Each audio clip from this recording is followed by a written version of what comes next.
Bienvenue à toutes et à tous. On va continuer notre lecture du Srimad Bhagavatam. Premier chant, chapitre 17, verset 30. Om Namo Bhagavate Vasudevaya. Om Namo Bhagavate Vasudevaya. Om Namo Bhagavate Vasudevaya. Om Namo Bhagavate Vasudevaya. Om Namo Bhagavate Vasudevaya. Om Namo Bhagavate Vasudevaya. Patitam Padayor Viram Patitam Padayor Viram. Kripaya Dhina Vatsala Kripaya Dina Vatsala. Saranyo Navadishlokyam Sharanyo Navadishlokyam. Aha Chedam Asan Ivam. Chidam Asaniva. Traduction. Le roi au bon cœur était si compassionné qu'il donnait même asile à ceux qui le désiraient et qui aimaient les plus humbles. C'est pourquoi, par pitié, lorsque Kali tomba à ses pieds, il ne le tua pas. Avec un visage souriant, il lui parla ainsi. Commentaire. Shri Vishwanath Chakravarti Thakur cite les pensées du roi.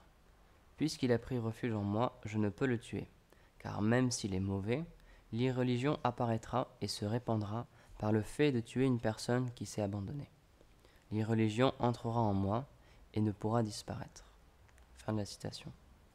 C'est par la providence que Kali fut sauvé. Le roi sourit légèrement parce qu'il n'avait pas abandonné sa colère. Le roi pense, « Aujourd'hui tu as été protégé de ma main, bien que j'ai voulu te tuer. » Fin de la citation. C'est une règle qu'un kshatriya ne peut tuer une personne qui s'est abandonnée à lui. Om Gyanatimirandasa Gyanangaram Shalakaya Chakshurunmilitamina Tasmai Shri Gurave Namaha. Jaya Shri Krishna Chaitanya Prabhu Nityananda Shri Advaita Gadadhar Shivasari Gaura Bhaktavrinda. Hare Krishna Krishna Krishna Hare Hare Hare Rama Rama Rama Hare Hare Vanchakalpatarubhyascha Kripa Sindhubhya cha Patitanam Pavanebhyo Vaishnavebhyo Namo Namaha. Namam Vishnu Padaya Krishna Prishtaya Bhutale Shrimate Bhaktivedanta Swamini Tinamine. Namaste Saraswati Deve Gauravani Pracharine Nirvishesha Shunyavadi Paschatya Deshatarine.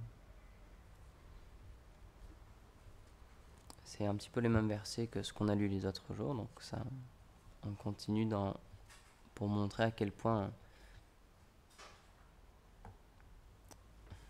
c'était un roi parfait et qu'il était même quelqu'un qui était un tricheur, quelqu'un qui était là juste pour causer des problèmes et qui avait fait du mal à Dharma, qui était sous la forme d'un bœuf.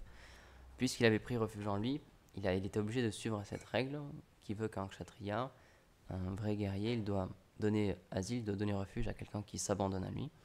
Et donc là, Kali, il avait abandonné ses habits de tricheur, de roi, il a dit je suis à ta merci, je ne suis pas de taille contre toi, c'est ce que Kali pensait dans les autres versets.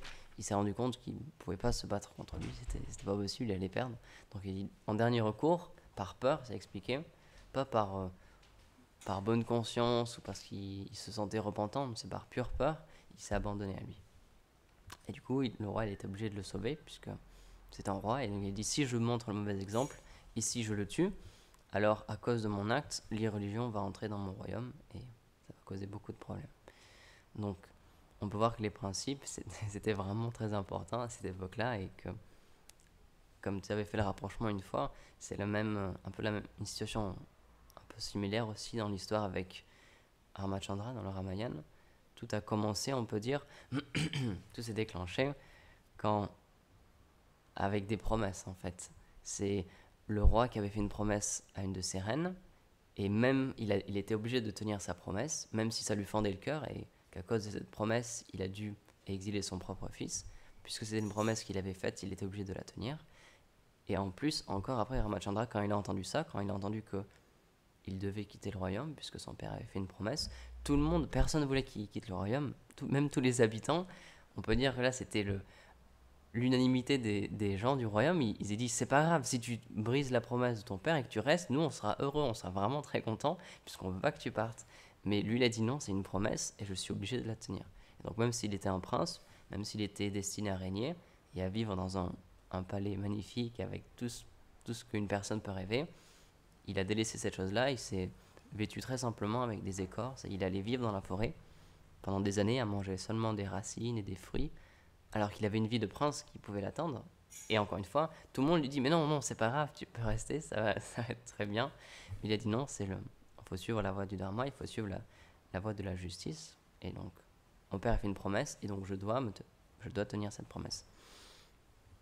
Et donc, on peut faire un rapprochement aussi avec les Vaishnavas, avec les personnes saintes, c'est que elles ont cette vision-là aussi, et comme le roi, elles tiennent vraiment leurs promesses. Et encore une fois, le principe, c'est qu'un Vaishnava, il est compassionné. C'est une des qualités qui apparaît lorsqu'on progresse spirituellement, lorsqu'une personne progresse spirituellement. Il devient de plus en plus connecté avec le Seigneur, avec Krishna, et donc il ressent cet amour que Krishna ressent pour les âmes conditionnées, qui sont ici dans ce monde, qui ont choisi de venir ici. Et puisqu'il voit que toutes ces personnes souffrent, naturellement, c'est expliqué, c'est pas quelque chose qui est fin, c'est vraiment un sentiment naturel qui naît et qui apparaît dans leur cœur. La compassion apparaît et ils désirent sauver toutes ces personnes de tous les malheurs qu'ils sont en train de vivre dans leur vie. Ils veulent leur donner le véritable bonheur.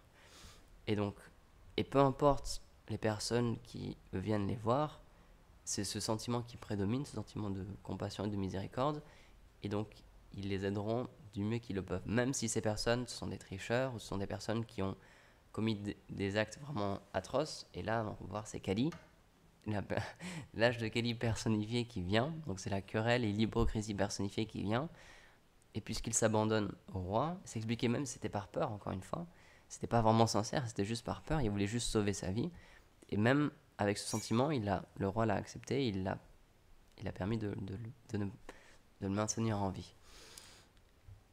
Donc, c'est expliqué aussi d'une certaine manière, on peut dire que peu importe la manière dont on pense au Seigneur, tant qu'on pense à lui, c'est positif. Et donc, dans les divertissements de Krishna, il y a cet aspect-là qui est montré. Donc, Acharya Prabhu, il a partagé l'histoire avec Kaliya il y a quelques jours. Et c'est très intéressant, puisque Kaliya, encore une fois, il pensait au Seigneur, il s'est associé avec lui, mais il s'est battu avec lui, et il avait de l'envie et de la colère envers Krishna. Et pourtant, c'est pour ça que tout le monde s'était étonné, pourtant, il a pu recevoir la poussière des pieds par les lotus du Seigneur. Et Krishna a dansé même sur ses têtes. Et donc, dans le Bhagavatam, c'est vrai, c'est expliqué. On peut se poser la question, comment c'est possible qu'un tel être, un être tellement envieux, quelqu'un qui a fait tellement de mauvaises choses, qui a tué tellement d'entités vivantes, parce que c'est expliqué, encore une fois, comme il l'avait dit, c'est un serpent tellement venimeux que tout autour, donc il réside dans un bras de la Yamuna, dans une petite partie de la Yamuna. Et donc l'eau, elle était imbuvable, elle était polluée, et c'est pour ça que quand les pâtres et les vaches ont bu l'eau, instantanément ils ont perdu conscience, c'est comme s'ils étaient morts. Et donc c'est expliqué que, alors j'ai plus le chiffre en tête, mais tout autour de la berge, à une certaine distance du coup de cette eau-là, je crois que c'est plusieurs kilomètres, je ne sais plus exactement, il n'y avait plus aucune vie, tout était mort en fait. Il n'y avait plus d'arbres, il n'y avait plus d'insectes, il n'y avait plus d'oiseaux, il n'y avait plus rien. Il y avait juste, tout était mort. Et comme il avait dit, si un oiseau par malheur passait au-dessus de l'eau dans laquelle se trouvait Kaliya, il tombait et il mourait. Donc, encore une fois, il avait fait beaucoup de mal autour de lui. Et pourtant, il a réussi à obtenir l'association de Krishna et sa miséricorde sous la forme de ses pieds par les lotus. Donc, dans les divertissements de Krishna à Vrindavan, il y a beaucoup d'autres. Tous les démons, en fait, c'est intéressant parce que ils pensaient au Seigneur et ils avaient un désir de rencontrer le Seigneur, mais pour le tuer et avec différents mauvais sentiments. Mais pourtant, ils ont toujours obtenu une certaine miséricorde. Kamcha, c'est de la même manière. Donc, Kamcha, toute l'histoire, elle a commencé avec ça, en fait. Puisque lorsque la sœur de Kamcha s'est mariée, une voix céleste s'est fait entendre dans le ciel en lui expliquant que le 7e fils, donc c'est ça, le 8e fils de sa sœur allait causer sa mort, allait être sa mort, en fait, allait venir pour le tuer. Et donc, quand il a entendu ça, c'était quand même quelqu'un qui avait déjà des mauvaises tendances, on peut dire, parce que dès qu'il a entendu ça, il n'a pas réfléchi une seule seconde, il s'est retourné sur... Donc c'est lui qui conduisait le char, avec sa sœur et son mari derrière. Il s'est retourné tout de suite, il a arrêté le char, il a pris sa sœur et il était prêt à la tuer sur le champ. Alors que c'était sa propre sœur le jour de son mariage. Mais pour lui, ce qui l'importait le plus, c'était lui, sa propre survie, son propre bonheur. Donc il a dit, ok, si je dois tuer ma propre sœur, pour moi, c'est pas grave, je vais le faire. Et donc ensuite, son gendre, du coup, le mari de sa femme, de sa sœur, il a dit, non, on va s'arranger, s'il te plaît, ne la tue pas, épargne-nous. Et donc il lui a promis qu'il allait lui livrer ses enfants, comme ça il dit, comme ça, il n'y a pas de souci, etc. C'est une longue histoire, je ne vais pas appeler en détail, mais du coup, c'est intéressant parce que c'est un peu comme avec l'histoire avec les Pandavas et Duryodhana. Donc Kamsa, il était jamais serein en fait. Donc là, c'était le roi de Mathura. Et donc encore une fois, il avait beaucoup de richesses, il avait beaucoup d'opulence, c'était quelqu'un de très très très puissant aussi. Et pourtant, en fait, il avait toujours peur parce il y a eu cette prédiction qu'il avait entendue que le 8e enfant de Devaki allait le tuer. Et donc, il n'arrivait pas à vivre en paix. Et donc, il pensait toujours à cet enfant-là, en fait, qui allait le tuer. Et donc, un peu plus tard, quand Krishna est quand même apparu, il a fait des arrangements pour quand même apparaître et pour être en sécurité, pour être mis en sécurité à Vrindavan. Donc, encore une fois, Narada Muni, qui revient souvent dans les divertissements de Krishna, il est venu aussi pour dire à Kamsa, tu sais, l'enfant, il est bien né, et il est là, il est quelque part, pas très loin. Et donc, à partir de ce moment-là, la seule chose que Kamsa avait en tête, c'était Krishna. Et il pensait que à lui, mais dans la peur, en fait, dans la pure peur. Pour lui, Krishna, ça représentait la mort personnifiée. Et donc, il n'arrêtait pas de penser à lui sans cesse. C'était la seule chose qu'il avait dans son mental, c'était comment tuer Krishna. Donc, il pensait à Krishna, mais d'une manière négative, on peut dire. Et donc, cet aspect-là, il est vraiment très bien expliqué dans les divertissements à Vrindavan, puisque lorsque Krishna, donc, il a vaincu beaucoup de démons que Kamsa a envoyés, toujours dans le même but de pouvoir tuer Krishna. Et donc, à chacun de ces démons, Krishna, il a fait preuve de miséricorde aussi, puisqu'il les a tués de sa propre main. Donc, c'est expliqué que de cette manière-là, en fait, ils étaient libérés. Et ils atteignaient, donc c'est différent, ils n'ont pas tous atteint la même destination, il me semble bien, mais c'est expliqué, tel démon, il a atteint telle sorte de libération, ou il a atteint telle position. Et lorsque Krishna a grandi un petit peu, et qu'il a tué, on peut dire, tous les démons que Kamsa avait envoyés à Vrindavan, Kamsa, il a eu une autre idée, c'est il a dit, bon, ce que je vais faire, c'est que je vais l'inviter à Mathura, je vais l'inviter à venir ici, et je vais l'inviter à un combat de lutte, mais je vais envoyer mes 2 meilleurs lutteurs, et je suis sûr qu'eux, ils vont réussir à le tuer, lui et son frère Balaram. Et donc, c'est expliqué que lorsque Krishna a accepté l'invitation, lorsqu'il est arrivé à Mathura, j'ai plus en tête les détails, mais lorsqu'il est arrivé dans l'arène, donc il s'est avancé sur l'arène, et donc toutes les personnes qui étaient présentes le voyaient, mais d'une vision différente en fait, selon la relation qu'ils avaient avec lui. Donc il y avait les lutteurs qui étaient là, et donc pour eux c'était comme leur ennemi. Donc Kamsa était là aussi, et quand il voyait Krishna, pour lui c'était la mort personnifiée qui marchait devant lui. Pour les gopis et les femmes de Mathura, c'était leur amant, c'était un être qui leur était très cher, ou c'était leur enfant. Pour tous les sages, ils voyaient que c'était l'âme suprême qui était là, qui était en train de s'avancer devant eux. Et il y avait aussi tous les gopas et tous les amis de Krishna, donc ils le voyaient juste comme leur meilleur ami. Et donc toutes les personnes qui étaient là avaient une vision différente de lui. Et donc ça, c'est une des qualités de Krishna, Srila Prabhupada explique, c'est la source de tous les sentiments, de tous les rasas. Et donc il est réciproque avec toutes les personnes, mais d'une manière personnelle. Et donc toutes les personnes qui étaient là, elles étaient au même endroit à la même heure, elles voyaient la même scène, Krishna s'avançait sur l'arène, mais ils avaient tous une vision différente. Et Krishna réciproquait avec toutes ces personnes-là. Et donc, il y a un combat qui s'en suivi. Donc, je n'ai plus les détails, il faudrait que je relise pour pouvoir raconter bien le divertissement, mais donc Krishna, il s'est battu avec Balaram aussi, ils se sont battus tous les deux contre les lutteurs, et évidemment, ils ont réussi à vaincre les lutteurs. Et ensuite, Krishna est venu pour en finir avec Kamsa quand même, pour tout le mal qu'il avait causé. Parce que Kamsa, il avait même emprisonné son propre père, qui était le roi normalement. Il l'avait même emprisonné pour pouvoir lui être le roi. Donc, lui aussi, il a montré sa misère. Et donc, c'est expliqué que j'ai plus les détails en tête, encore une fois, il faudrait que je relise, mais lorsque donc Krishna, finalement, il s'est battu avec Kamsa et qu'il l'a tué, au dernier moment, il me semble bien, Kamsa, il a eu une vision de Krishna en tant que Dieu la personne suprême. Il a pu comprendre qui il était réellement. Mais là aussi, il a obtenu une miséricorde spéciale et il a quand même obtenu une libération spéciale aussi. Donc parce que toutes les personnes qui sont en contact avec Krishna dans ces divertissements sont pas des personnes ordinaires. Même les êtres extrêmement mauvais, même les ennemis de Krishna, ce sont quand même des êtres extrêmement qualifiés. Ce sont des personnes qui l'accompagnent éternellement pour ces divertissements, pour pouvoir mettre en place toutes ces histoires-là et tous ces divertissements. Donc c'est pas n'importe qui non plus.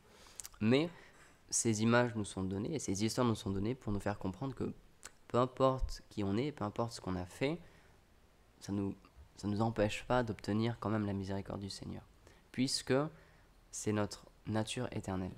Et c'est ça en fait le point, c'est que peu importe ce qu'on a pu faire dans cette vie-là ou dans nos vies passées, ça ne change, ça n'altère pas notre nature éternelle. On reste qui on est éternellement, c'est-à-dire une âme spirituelle avec une relation avec le Seigneur. C'est juste qu'en ce moment, on joue un rôle, on a oublié cette chose-là, on a oublié cette relation, on a oublié qui on est réellement, donc on se prend pour quelqu'un d'autre littéralement. Mais ça veut dire qu'on reste toujours la personne qu'on est éternellement. Par exemple, si quelqu'un, pas forcément un enfant, si quelqu'un par exemple, malheureusement c'est quelque chose qui existe dans ce monde, il y a certaines maladies qui au bout d'un certain temps nous font oublier tous nos souvenirs. On ne sait plus qui on est, on ne sait plus qui sont nos parents, on ne sait plus qui sont nos enfants, quelles sont nos activités, qu'est-ce qu'on aime faire, on oublie tout. C'est une maladie matérielle, c'est comme ça, c'est une maladie qui peut nous arriver et on oublie tout. Donc c'est très très dur pour les personnes qui sont atteintes de cette maladie-là de recevoir des personnes de leur famille, et pour les personnes de leur famille c'est extrêmement dur parce qu'ils voient par exemple leur mère qui est en face d'eux, ils l'ont connue toute leur vie et pourtant elle ne les reconnaît plus. Et c'est comme si elle les avait jamais vus. Mais pour eux ça ne change rien, c'est toujours leur mère.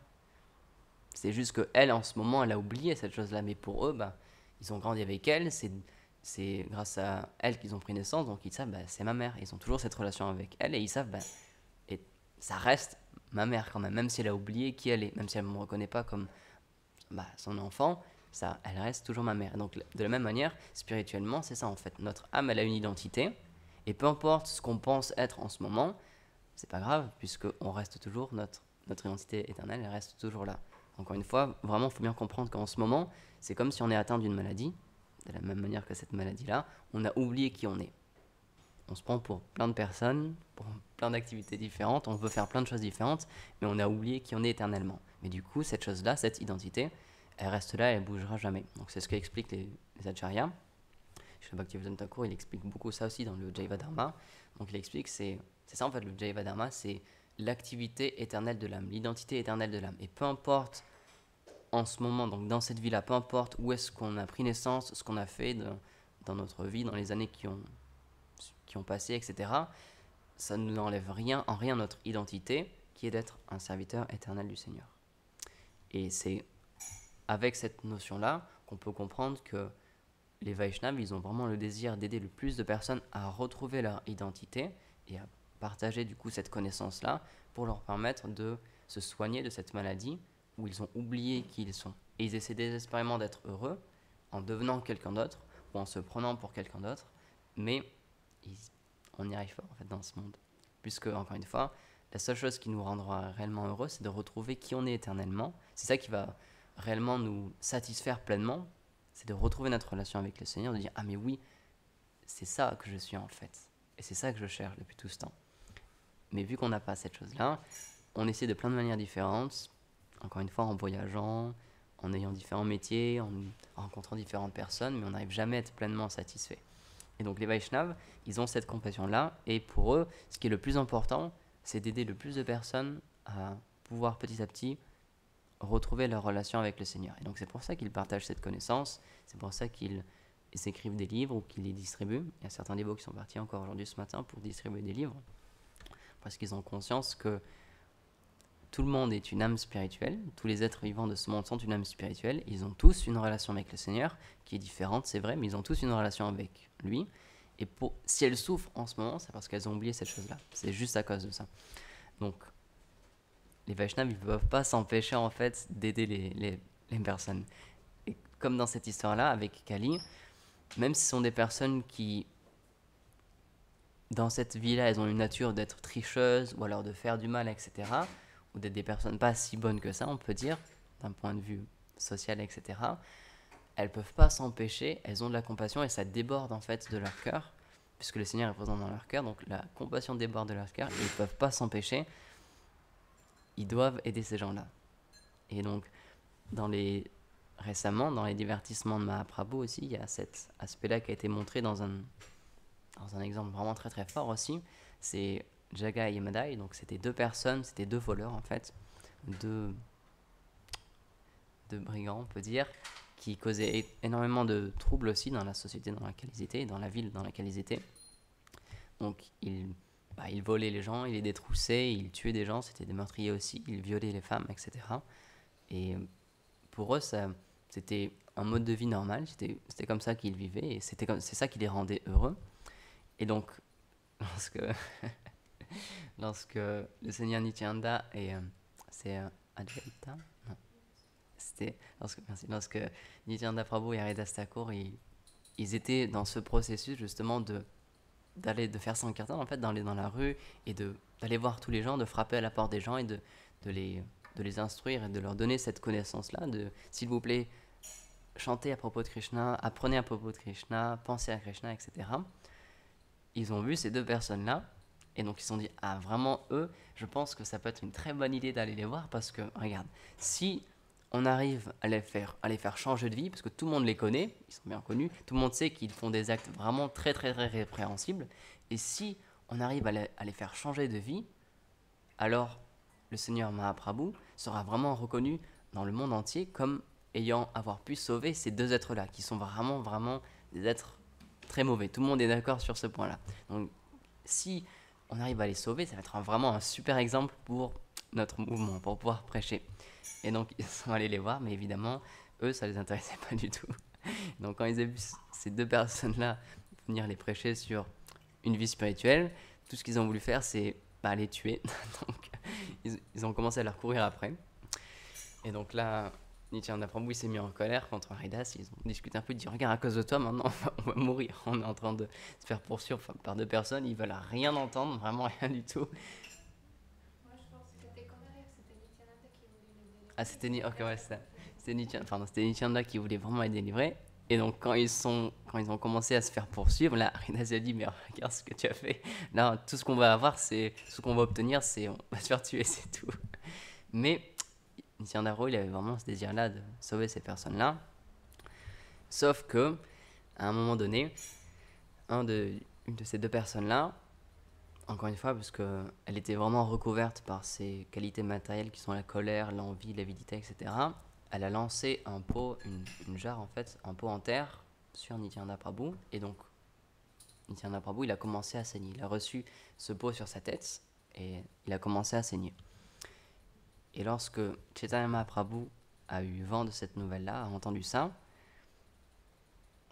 encore une fois, Chaitanya Mahaprabhu, c'est Krishna qui vient entouré de la compassion de Srimati Radharani, mais quand même, dans les divertissements de Mahaprabhu, parfois, il redevient le Seigneur suprême, parfois il prend la forme de différents avatars, et son humeur change. Et quand il a entendu cette nouvelle-là, il a oublié cet aspect de compassion, et c'est Dieu, la personne suprême, qui est réapparu. Il a fait, en tant que Vishnu, il a fait apparaître son Sudarshan Chakra, et il a dit, je vais tuer ces deux personnes.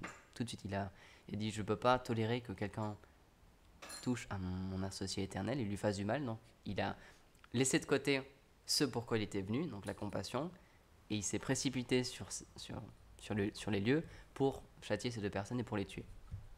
Et donc, Nityananda Prabhu, quand il a vu ça, tout de suite, il a arrêté le Seigneur et il lui a dit non. Il dit non, maintenant, rappelle-toi, tu es venu en tant que Chaitanya Mahaprabhu et tu es venu pour donner la miséricorde, pour être compassionné. Et donc, si tu manques de compassion envers ces deux personnes qui sont extrêmement déchues, alors personne n'aura aucune chance dans cet âge-là. Parce qu'on est tous un peu comme Jagai et Madai dans cet âge-là. On n'a aucune qualité, on a toutes ces anarthas dans notre cœur, l'envie, l'avidité, la concupiscence, la colère, etc. Et donc il a dit, si tu ne leur montres pas ta compassion, alors ça sert à rien qu'on soit venu en fait. C'est pour ce genre de personnes qu'on est venu et on doit donner un très bon exemple en aidant ces personnes-là, en étant miséricordieux envers ces personnes-là. Et donc c'est grâce à Nityananda Prabhu que Chaitanya Mahaprabhu a pu revenir dans son état de Chaitanya Mahaprabhu et montrer sa compassion. Et donc c'est grâce à Nityananda Prabhu qu'ils ont été sauvés et qu'ils ont été déjà sauvés de la mort parce que Mahaprabhu voulait vraiment les tuer. Et ensuite, c'est expliqué qu'ils sont devenus des très très grands Vaishnavas et ils ont construit un lieu aussi comme un gas à côté de l'eau où les gens pouvaient pour demander pardon en fait pour tout ce qu'ils avaient fait. Et donc toutes les personnes ont entendu parler de cet événement incroyable, ces deux personnes qui étaient extrêmement mauvaises, Jaka et Madai, qui étaient devenues des personnes spiritualistes. Et c'est grâce à ça aussi que Chaitanya Mahaprabhu encore plus, la gloire de Chaitanya Mahaprabhu on peut dire a encore plus grandi, parce que quand toutes les personnes locales elles connaissaient Jaka et Madai, et quand ils ont vu qu'elles avaient vraiment changé de cœur et qu'elles avaient de par eux-mêmes, en fait, ils avaient vraiment un désir de repentir et de changement. Et quand ils ont compris que c'était lié à Mahaprabhu, ça a encore aidé à glorifier les divertissements de Mahaprabhu. Et encore une fois, ces divertissements, ils sont surtout ces divertissements-là avec Jagai Madai. Il faut comprendre que ça s'est passé il y a 500 ans en Inde, ça fait vraiment pas longtemps, et c'était déjà le Kali Yuga. Et donc, pour nous, c'est très important puisque là, on n'est pas même dans les âges qui sont décrits dans le Bhagavatam, où les gens avaient beaucoup de qualités et Kali commençait à apparaître. Donc là, c'est Kali personnifié qui rentre dans son royaume, mais c'était vraiment le début. Mais quand Mahaprabhu est venu, c'était déjà le Kali Yuga, on peut dire. C'était beaucoup plus avancé. Et donc, les divertissements de Mahaprabhu, pour nous, ils sont vraiment très importants puisque les acharyas expliquent et les Védas aussi expliquent que dans l'âge dans lequel on vit maintenant, donc pour notre ère maintenant, l'aspect du Seigneur qui est le plus miséricordieux envers nous, c'est Chaitanya Mahaprabhu. C'est lui le Yuga Avatar, c'est lui l'avatar pour cet âge-là. Parce que, encore une fois, il est empli de la compassion de Srimati Radharani, il est entouré de cette compassion-là, et c'est grâce à cette compassion-là, et à celle de Nityananda Prabhu, qu'on peut espérer avoir une chance d'obtenir leur miséricorde et de progresser spirituellement. Sans ça, pour nous, dans cet âge-là, il n'y a aucune chance. Parce qu'encore une fois, on est né dans des conditions tellement difficiles, on a tellement peu de qualités à notre naissance. Encore une fois, dans les autres âges, ils naissaient déjà avec certaines naissances, avec certaines capacités pour pouvoir méditer, pour pouvoir contrôler leur mental, leur esprit, leurs désirs, etc. Mais nous, c'est impossible. Surtout nous qui sommes nés en Occident, dans cette vie-là, c'est un karma très particulier quand même. Et notre corps, notre mental, nos habiletés, nos qualités, elles sont vraiment pas adaptées pour avoir une vie spirituelle. C'est extrêmement difficile. Donc c'est vraiment pour nous que Chaitanya Mahaprabhu est venu dans cet âge-là, avec comme aspect le plus important la compassion. Lorsque Krishna vient, il symbolise la justice parfaite.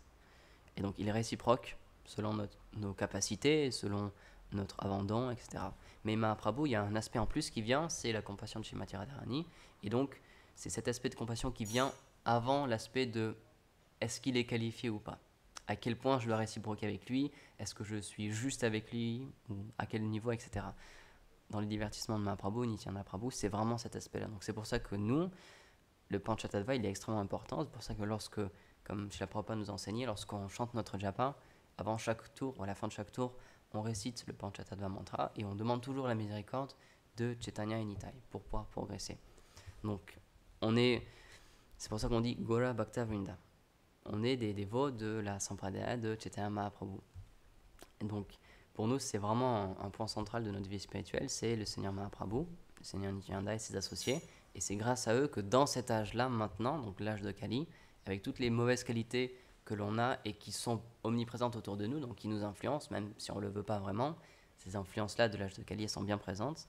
Donc pour nous, la manière la plus simple de progresser spirituellement, c'est se connecter à Chaitanya Mahaprabhu, de méditer sur lui, comme dit Gurudev, de lire ses divertissements, c'est vraiment très important pour progresser, ça peut vraiment beaucoup nous aider, puisque c'est le Yuga Avatar. C'est lui qui est venu spécialement pour nous dans cet âge-là. Donc voilà, je vais terminer ici. Est-ce qu'il y a des questions, des commentaires? Juste Oui. une chose, comme tu as parlé du concept, quand Krishna est venu pour se battre, tout ça, tu as dit Gopa et Gopi. Pourquoi les Gopi?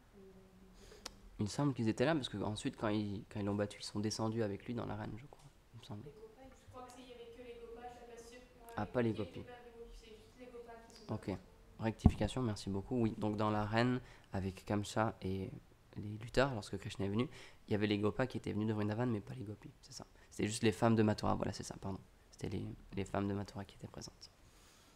Merci beaucoup. Jai Gaur Bhakta Vrinda ki Jai.